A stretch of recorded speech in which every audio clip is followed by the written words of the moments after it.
Ak premýšľaš, či prísť na Next Generation Code, tu sú 3 veci, ktoré si z neho odnesieš. Prvá vec, konečne pochopíš, prečo ti niektorí ľudia jednoducho nesedia. Ten kolega, ktorý ťa štve, ten klient, ktorý nekupuje, ten zamestnanec, ktorý odišiel. Nie sú zlí, len fungujú na inom generačnom kóde.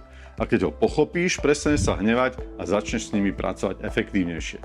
Druhá vec, odnesieš si konkrétne nástroje, nie teóriu, nemotivačné reči, ale praktické tipy, ktoré vieš použiť hneď na druhý deň.